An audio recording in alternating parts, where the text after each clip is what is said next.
Okay na. Magandang gabi po sa inyong lahat. Naririnig po ba ninyo ako? Loud and clear, Pastor. Oh, thank you po, Pastor Dante. Good evening po sa inyong lahat, mga kapatid. At bago po tayo mag-umpisa na po, kung loobin po ng Diyos na matapos po natin, no, bilang pagpapatuloy po natin last Sunday po, second Sunday of the month na po, na naumpisahan natin to o maaaring matapos natin. Kapag natapos po natin, no, ngayong gabi may natitira pa po tayong nalalabi pa po tayong mga ilang minuto, ipagpapatuloy po natin na buksan ang chapter 2 po ng aklat po ng Epeso. At bago po tayo magsimula, sumandali po muna tayong dumulog sa panalangin sa ating Panginoong buhay, banal, makapangyarihan sa lahat. Hallelujah, Lord. Una po, Ama, sa gabing ito, bumabati po kami sa iyo ng isang magandang gabi.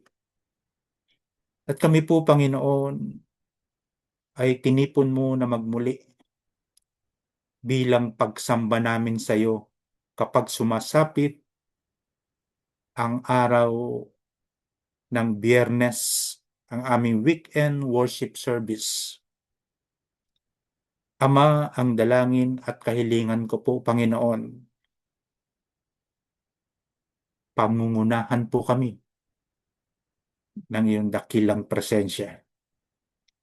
Sa lahat ng aming pong mga gagawin, Ama, ikaw po ang siyang maparangalan. Ikaw ang madakila. Ikaw ang maluwalhati. Ang kalooban mo, Ama, ang siya pong mangyari sa aming mga buhay. Hindi po ang aming mga sarili. Kaya po kami ay dudulog sa iyo, nagpapakumbaba kami, nagpapasakop kami. Nakikipagkaisa kami sa iyo, Ama, sapagkat pinili mo kami bago pa likhain ang langit at ang lupa. Mapalad kami, Panginoon, sapagkat sa tuwing babasahin po namin ang unang yugto na sinulat po ni Apostol Pablo, ang Epeso, Kabanata 1, tunay na pinagpala mo kami, Panginoon, kaming mga pinili mo. Hinirang at tinawag mo, Panginoon, at pinagkalooban mo kami ng iba't ibang spiritual blessing upang kami makapagpatuloy sa iyo sa paglilingkod at pagsamba sa iyo, aming Ama. Pinagpala mo ang buhay namin, kaya po wala kaming masasabi kung hindi ang maglingkod sa iyo. Sapagkat ipinag-uutos mo yan, Panginoon, sa panahon pa ni Moises, na sambahin ka namin at paglingkuran. Pribileyo po namin, Panginoon, kaya po nakikigalak kami, Panginoon, nakikihati sa kagalakan mo ang bawat isa sa amin. Gawin mo kami, Panginoon, na karapat-dapat na mapakinggan namin. Hallelujah, Lord. Mapakinggan namin ng maliwanag na may dulot na karunungan na ipagkakaloob mo sa amin upang maunawaan mo at tunay na masabi namin pinagpala mo kami. Kami na mga pinili mo, aming Ama. Nakilang Diyos, maraming marami pong salamat sa habag, sa kagandahang loob mo sa bawat isa sa amin. Maraming marami pong salamat. Ito po ang aming nagkakaisang panalangin sa gabing ito. Sa pangalan ng Ama, ng Anak, Espiritu Santo. Amen. And Amen.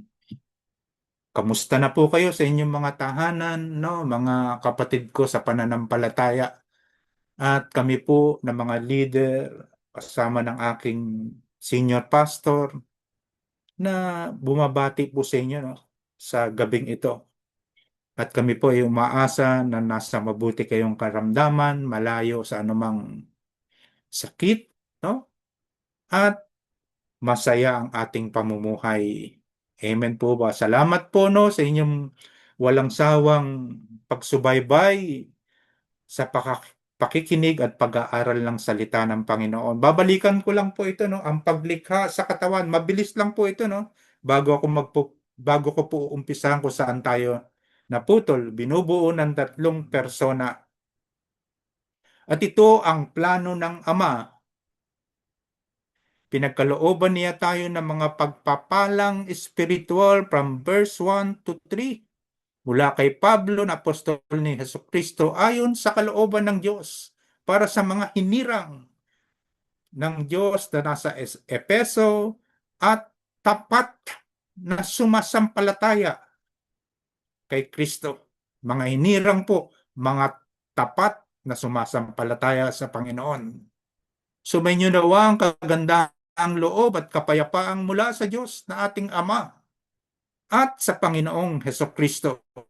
Purihin ang Diyos at Ama ng ating Panginoong Hesukristo, pinagkalooban niya tayo ng lahat ng pagpapalang espiritual na nagmumula sa langit dahil sa ating pakikipagkaisa kay Kristo.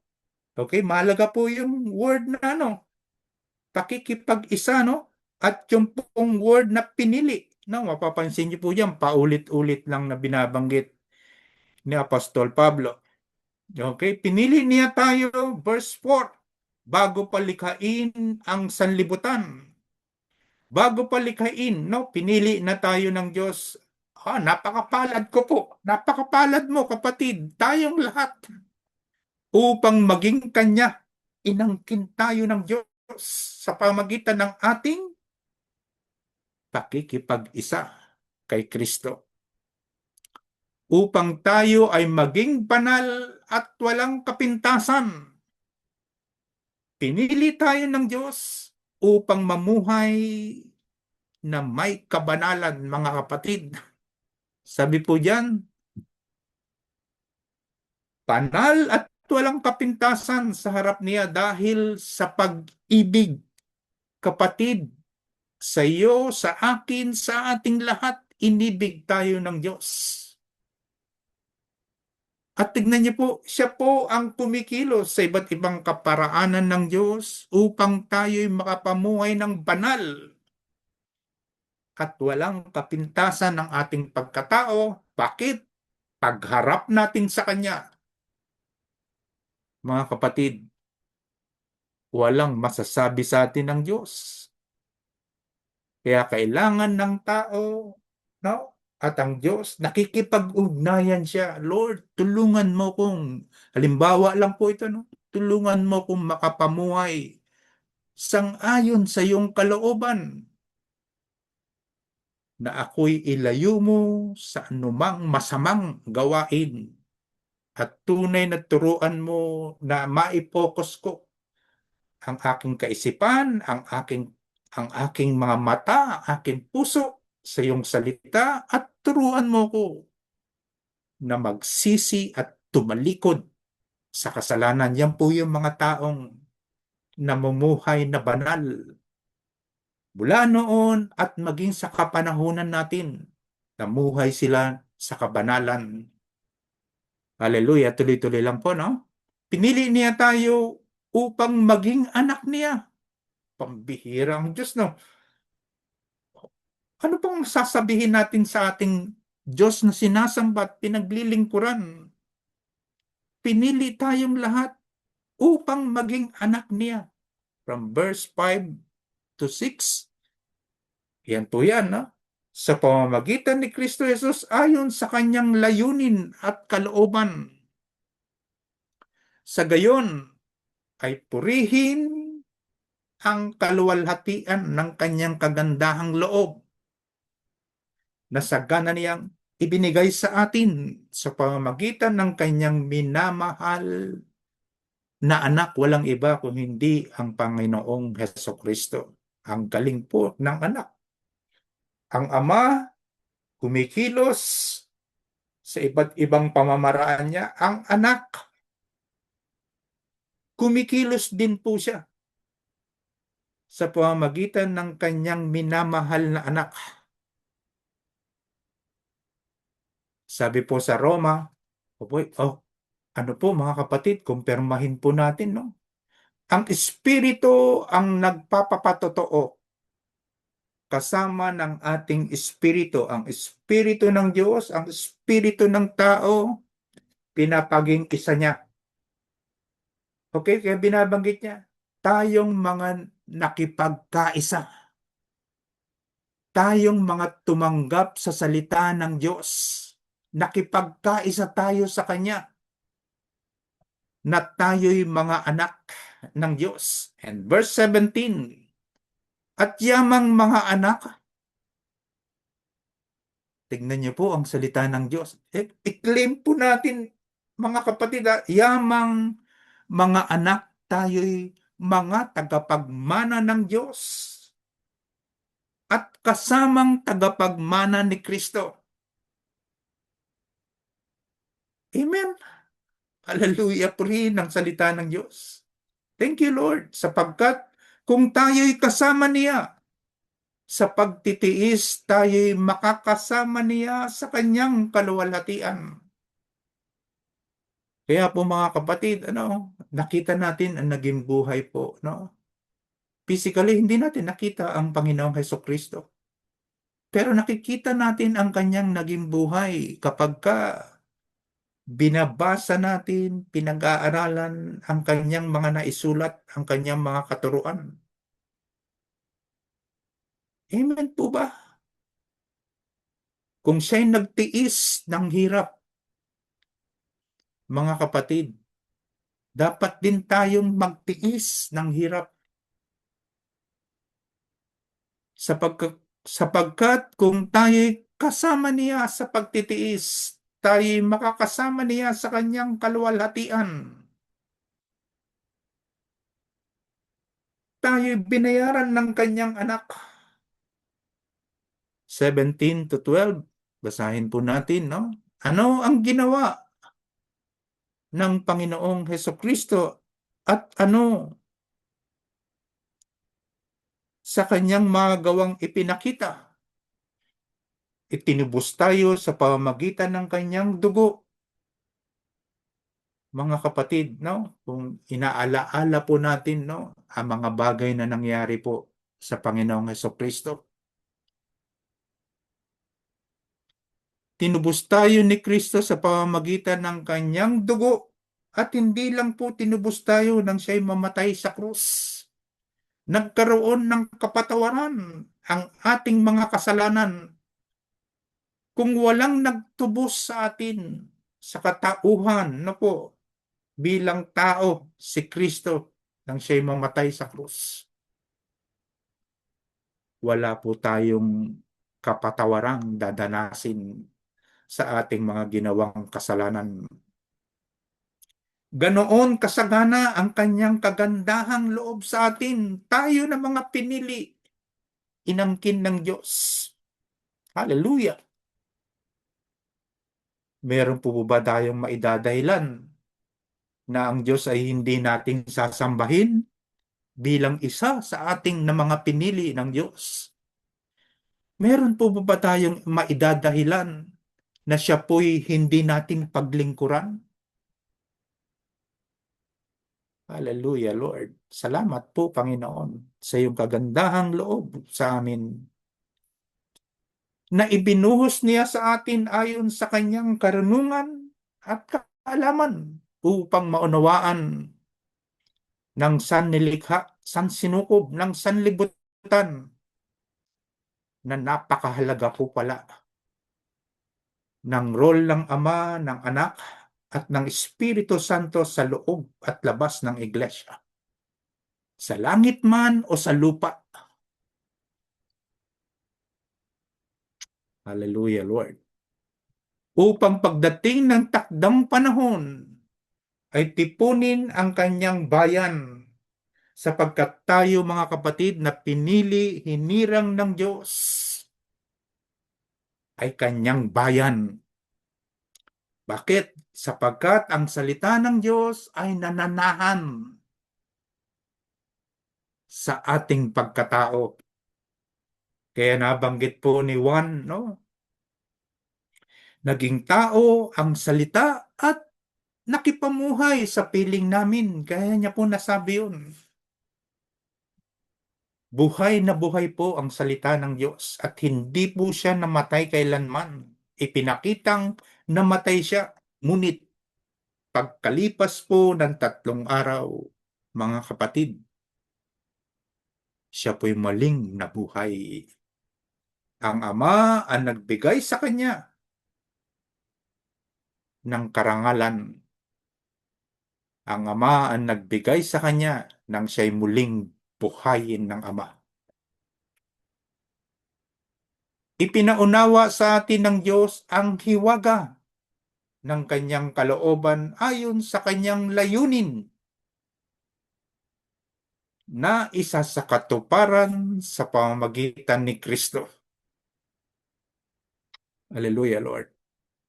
Pagdating ng takdang panahon, layunin niyang tipunin ang lahat ng nilikha sa langit at sa lupa at ipasailalim ang mga ito kay Kristo.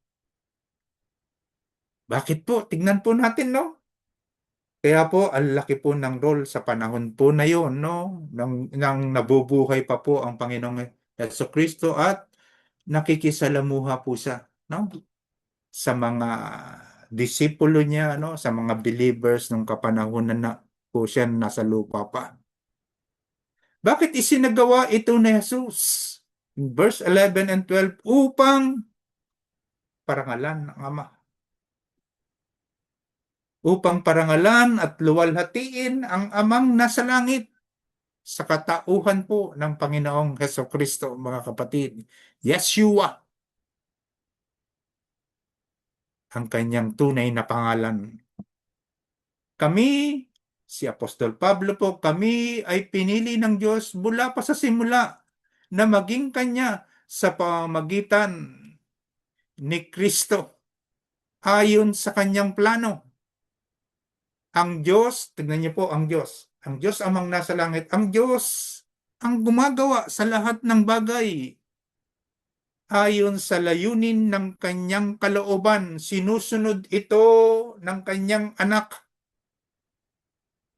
At ang banal na Espiritu, ang salita ng Diyos, na ngayon, mga kapatid, ay nasa inyong harapan ang salita ng Diyos, na ating nagsisilbing gabay sa ating pamumuhay sa kalooban ng Diyos. Lahat po ng ito ay plano ng Ama, isinakatuparan po ng kanyang kaisa-isang bugtong na anak na si Jesucristo at ang gabay, ang banal na Espiritu ng Diyos. Kaming mga unang umasa sa Kanya ay pinili niya at hinirang upang parangalan ang kanyang kaluwalhatian. Sabi po ni Apostol Pablo sa kanyang liham. At ang Espiritu ang gumagawa. Makikita niyo po sa panahong ito, hindi natin nakikita ang Ama, pero nakikita natin siya kapag binabasa natin. At ang kanyang kaisa-isang bugtong na anak na si Jesucristo, nakikita po natin siya na isa sa larawan, pati ang puso at kaisipan ng Diyos. Nakikita po natin at nauunawaan, mga kapatid, kapag binabasa natin ang salita at pinag-aaralan ito, gabi man o araw, paulit-ulit lang po, mga kapatid. Tumatalas ang ating kaisipan, kaya naipapahayag natin ang kabutihan ng Diyos Amang nasa langit. Bakit? Ang Espiritu ang naging tatak. Bakit ang Espiritu ang siyang naging katibayan? Sabi niya po dito, no? Bakit ang Espiritu? Bakit nagsilbi itong katibayan at tatak na tayo'y pinili at hinirang ng Diyos. Sabi po di sa verse 13, sa pamamagitan ni Kristo, kayo rin na nakarinig ng salita ng katotohanan, ng magandang balita na nagdudulot ng kaligtasan at sumasampalataya sa Kanya ay pinagkalooban ng ipinangakong Espiritu Santo bilang tatak ng pagkahirang sa iyo ng Diyos, mga kapatid ko. Napakabuti po, sagana ang kalooban ng Diyos. Hindi po tayo iniiwanan ng Diyos. Kailanman hindi tayo iniwan ni pinabayaan man lamang ng Diyos. Ang Ama, ang Anak, at ang Espiritu Santo ay hindi po naghihiwalay sa kalooban ng mga mananampalataya. Kaya po tunay na pinagpala tayo ng Diyos, mga kapatid. Hallelujah! No, nakikihati lang po tayo no sa nararamdaman nating kagalakan mula sa puso ng Diyos. Nakikihati lang po tayo. Nagagalak ang ating mga puso dahil ang Diyos ay nagagalak sa atin, lalo-lalo na sa mga nakakarinig at isinasabuhay ang salita ng Panginoon. Amen. Ang Espiritu ang katibayan, verse 14, na ano, mga kapatid, ang Espiritu ang katibayan na makakamit natin ng lubos ang lahat ng pangako ng Diyos sa atin. Siya po na nagsabi at nangako sa atin, ito po'y gagawin ng ating Panginoon ang lahat ng pangako. At sa gayon ay pupurihin ang kanyang kaluwalhatian. Hallelujah, Lord. Salamat po, Panginoon. Salamat po, talagang hindi mo kami nilulubayan, hindi mo kami iniiwan. Maaari pa siguro masabi namin na kami ang nag-iiwan sa iyo. Ngunit ang Diyos, hindi tayo iniwan ni pinabayaan man lamang. Kasama niya tayong tumatahak, no, habang tayo nabubuhay pa sa mundong ito. Kasama namin ang Diyos. Amen. Ang paghahandog o pagtatalaga ng kanyang katawan. Panalangin ni Apostol Pablo sa iglesia, sa lahat ng mga mananampalataya ay may apat na bagay. Pakinggan po natin ang mga ito, kapatid. Ang espiritu ng karunungan at paghahayag ng salita ng Diyos in verse 15 to 17. Kaya nga mula nang mabalitaan ko ang tungkol sa inyong pananalig sa ating Panginoong Hesukristo at ang inyong pag-ibig. Tingnan niyo po, no, ang iglesia, ang sinasalarawan po, no, ang iglesia po. Sabi niya, kaya nga mula nang mabalitaan ko ang tungkol sa inyong pananalig sa Panginoong Hesukristo at sa inyong pag-ibig sa lahat ng kanyang mga banal. Ibig sabihin po, sa lahat ng mga mananampalataya na nasa loob ng iglesia at maging nasa labas. Oh, nakikihalubilo po tayo, no? Nakikita natin ang ating buhay, iba't ibang mga taong may pananampalataya, pero nakikihalubilo po tayo, no? Samantalang nung mga panahon na yon, si Apostol Pablo po ay laya, pero po gwardyado siya.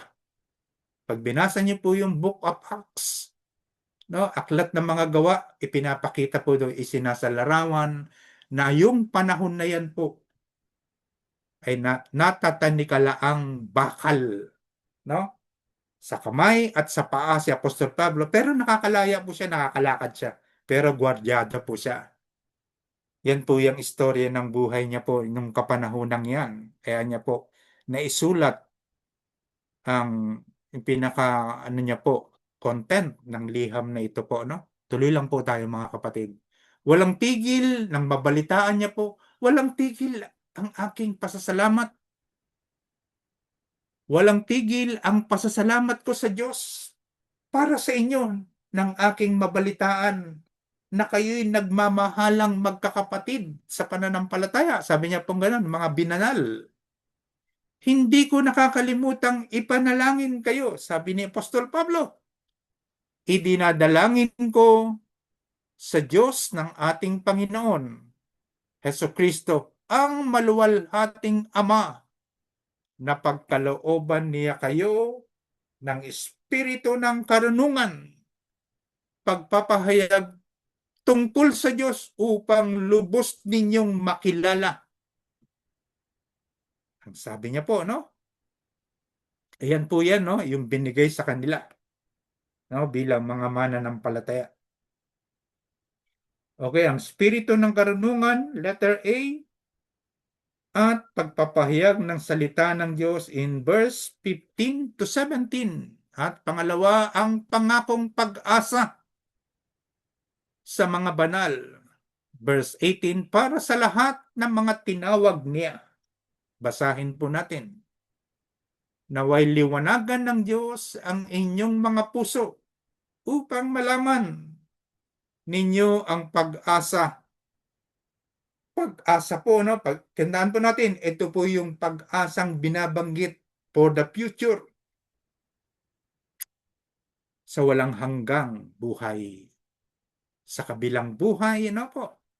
Ang ating kaligtasan. Naway liwanagan ng Diyos ang inyong mga puso upang malaman ninyo ang pag-asa na para doon, mga kapatid, ang mga pinili ay tinawag niya para kayo kung gaano kasagana ang pagpapalang inilaan niya para sa kanyang mga banal, sa mga mananampalataya na tapat sa kanilang pananampalataya.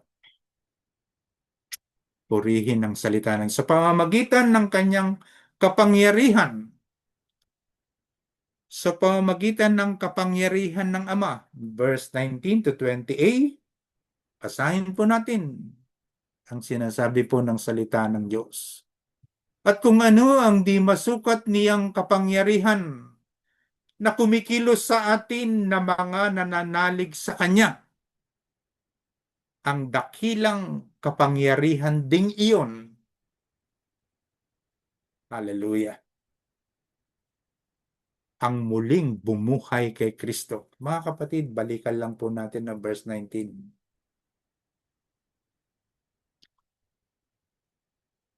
Okay, balik lang po. Babalikan ko lang po. Ayan.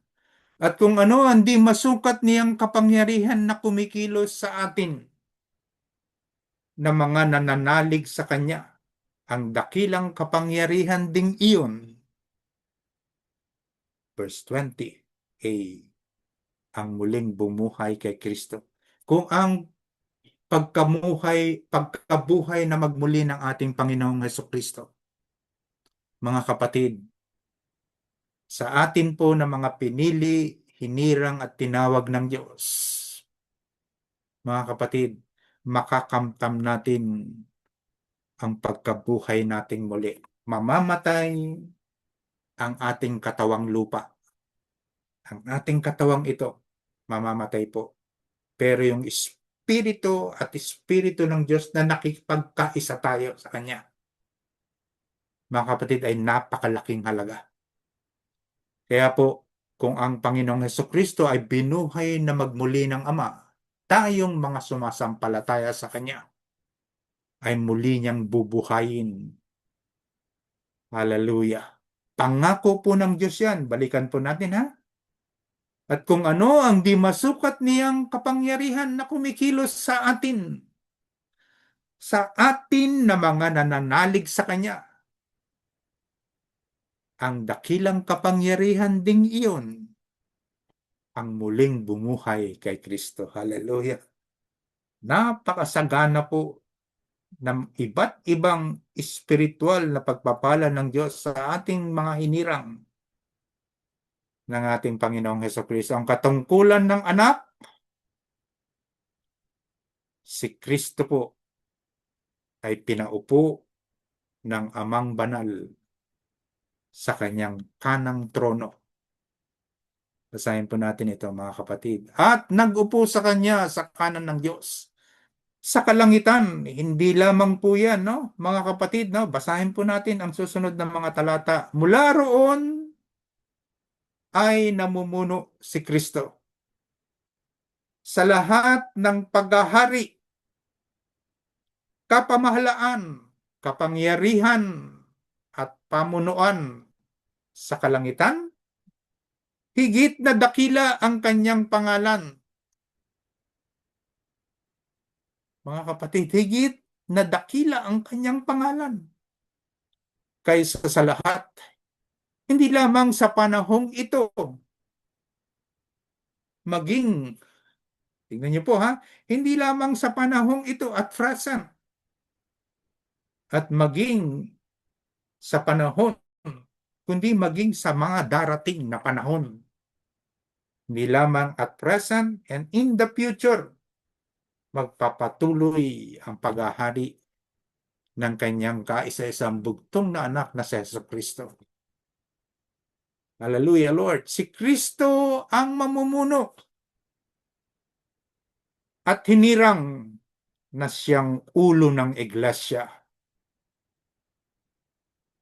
Pambihira po, no? Ipinasa na po ng Ama sa kanyang kaisa-isang bugtong na anak na si Jesucristo ang lahat ng pamumuno sa langit man o maging sa lupa. Ipinailalim ng Diyos sa paa ni Kristo ang lahat ng bagay at ginawa siyang ulo ng lahat ng bagay para sa iglesia.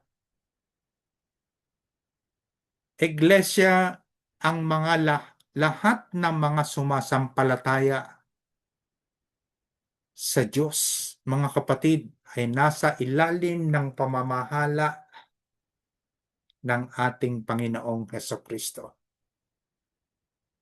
na siyang ulo ng iglesia. Amen po ba? Hallelujah. Na siyang katawan ni Kristo, ang kapuspusan niya sa pamumuno sa lahat ng bagay. Si Kristo ang mamumuno at hinirang na siyang ulo ng iglesia. Uulitin ko lang po, mga kapatid, na siyang katawan ni Kristo. Kaya po, no, mapapansin niyo po pag pinasa niyo po from ano ko lang po, no, maiba ko lang po yung tema, no. Kapag binasa niyo po yung chapter 23 hanggang chapter 1 hanggang chapter 3 po, no, na aklat po ng Epeso, makikita niyo po ang katawan ni Kristo. Ipinapakita po ng sumulat nito si Apostol Pablo ang pagkakaisa sa katawan ni Kristo.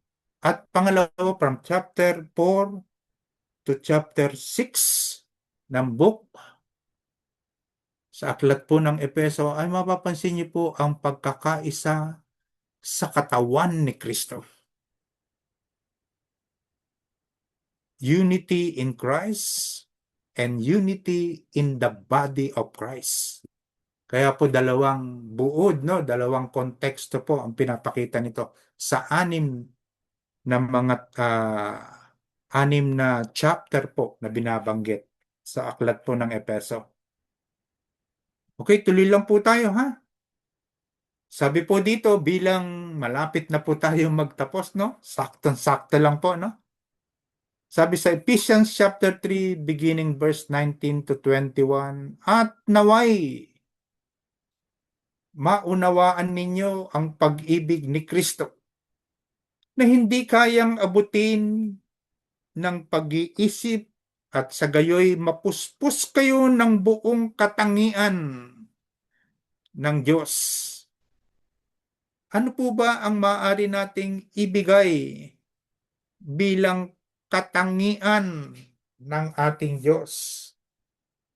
Magbigay po tayo, no? Ang Diyos ay mahabagin. Ang Diyos ay tapat at nananatiling tapat. Ang Diyos ay banal. Tingnan niyo po, no? Tayong mga pinili ng Diyos ay ipinaunawa sa atin ng Diyos kung gaano siya mahabagin sa kanyang mga nilalang. Kung halimbawa si Pedro, ipinasa ng Panginoon sa kanya ang kahabagan na mayroon ng Diyos. Dapat din natin kahabagan ang mga kapwa nating mananampalataya. Nakukuha niyo po ba ang punto ni Kuya Ed? Ang kahabagan po ay ipinapakita ng kanyang kaisa-isang bugtong na anak na ipinapasa niya sa bawat mananampalataya. Nakahabagan natin ang mga taong nasa ating paligid. Hindi natin napapansin na sila po'y alipin ng kasalanan. Kung nahahapag tayo, no, sa ating kapwa, sinabi ng Panginoon, mahalin mo ang iyong kapwa gaya ng pagmamahal mo sa iyong sarili. Isang habag po yan, no? Sapagkat yan po ay sinimulan ng ating Panginoon. Ako, kapuspusan, no? Mapuspos kayo ng buong katangian ng Diyos. Hallelujah. Isa lamang po yan, no, sa maibabahagi ko po sa inyo, mga kapatid. Verse 20. Sa Kanya na makakagawa ng higit pa kaysa maaari nating hilingin at isipin sa pamamagitan ng Kanyang kapangyarihang kumikilos sa atin.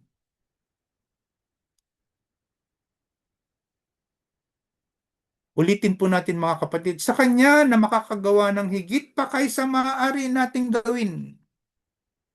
Hilingin at isipin sa pamamagitan ng Kanyang kapangyarihang kumikilos sa atin, mga kapatid. Alam ng Diyos na kinakapos tayo. Napakarami po nating pangangailangan, ngunit hindi natin makuha kung ano ang nais natin. Marami tayong hinihiling, marami tayong iniisip na gusto natin makamtam. Tignan niyo po ang Diyos. Sabi niya, sa Kanya na makakagawa ng higit kaysa maaari nating hilingin at isipin sa pamamagitan ng Kanyang kapangyarihang kumikilos sa atin. Ang Diyos ang nagpupuno ng lahat ng ating kakapusan, ng lahat ng ating mga pagkukulang, kahinaan. Ang Diyos lamang po, mga kapatid, ang nagbibigay sa atin ng tulong, nagbibigay sa atin kung papaano pupunuin ang mga kakulangan natin, kakapusan natin sa buhay na ito. Verse 21, sa Kanya nawa ang kaluwalhatian sa pamamagitan ng Iglesia at ni Kristo Jesus sa lahat ng salinlahi magpakailanman. Hallelujah. Uulitin ko po, mga kapatid, sa Kanya nawa ang kaluwalhatian sa pamamagitan ng Iglesia, ang mga mananampalataya, ang ating panambahan at ni Kristo Jesus sa lahat ng salinlahi. Magpakailanman mananatili ito, mga kapatid. Kaya po nakikita niyo po kung papaano po natin, no, ang mga leader ng church, kung papaano sino yung susunod. Pagmasdan niyo po, no, Sino yung mga susunod na mga leader, manggagawa ng iglesia upang ito'y magpatuloy? Lilisan tayong lahat, mga kapatid. Mamamatay tayo, mga kapatid.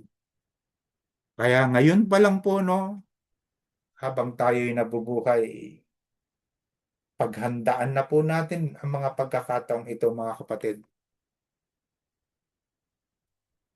At ang Diyos po ang magpala sa ating lahat. Sa Diyos ang lahat ng papuri, mga kapatid. Kung ano po yung kung ano po yung gift na ipinagkaloob sa atin ng bawat isa. Gamitin po natin ito para sa kaluwalhatian po